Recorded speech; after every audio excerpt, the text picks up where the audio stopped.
Hi, I just want to make a short video thanking everybody for their support and help on research with our family's background in Tupelo and the Elvis Presley film.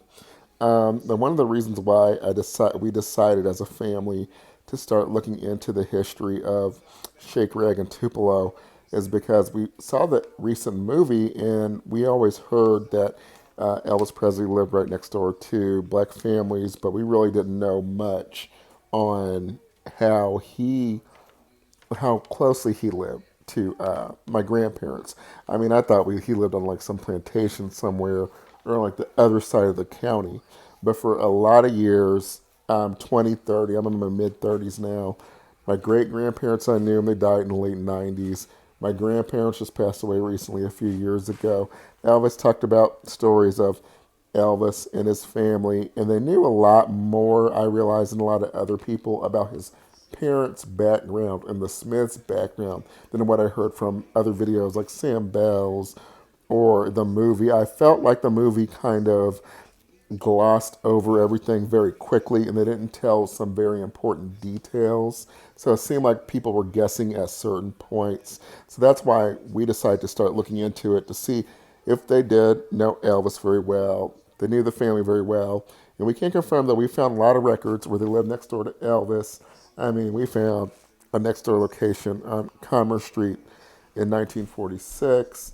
In the mid 1930s on Old Satillo Road. I know Roy Turner helped us out from the Elvis Presley Museum and Black Lives Matter to Elvis, Spa Guy, all these different Elvis TCB, helped us out with research or different support behind the scenes. And we found a couple different locations, even within the past few weeks, like two next door locations in 1950s. So there was a 1971 book of Jerry Hopkins. He was trying to talk about how Gladys Vernon and Elvis Presley lived in Tupelo, but they didn't really mention much about, the black neighbors or the black neighborhoods that were they were living in.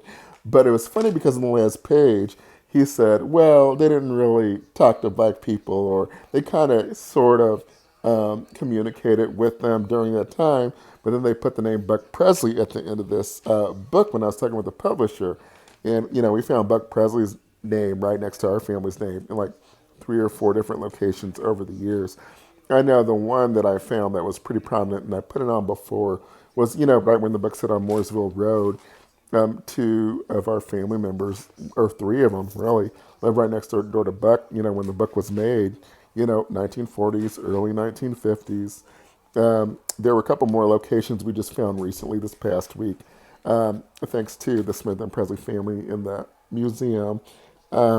We found some locations in the 1920s and 1910s of where both my maternal grandma and grandpa's side lived next door to a lot of the Smiths. So like Hal Smith and Robert Smith and William Smith and some of Gladys's Presley's sisters and brothers and sisters like Lillian and Retha Smith. And so over the past year or so, we just started, figuring out that they knew the family pretty well and the parents' backstory pretty well. So that was our main motivation for seeking out different publishers, telling our story because nobody from Hollywood contacted us. The family's been great, but we would like to tell our own story in our way. And so there's a lot of details. I will say that a lot of the Elvis groups or content creators, there's a lot of stuff that you guys maybe overlook or don't really know very well. I think that a lot of people kind of really overlook the political aspect of where their parents and the family sat in town. That will kind of explain a little bit more about why they went to jail, why they were, wound up having certain things happen to them. It's not just happenstance, like it came out of the clear blue sky. So, but we just want to thank everybody for their support. Make this short video, and we'll be coming up with like a lot of like quick history updates through the museum, through our family members. In a few years, we're planning on maybe writing a small book. We've met with a couple publishers, and then just telling our story. I know that there's another black family that they've contacted as well. They may write their own book, and there's a lot of Elvis stories to go around. So we just want to thank all the fans, their support, for helping keep my family's memory alive. So I will see you guys later. Bye.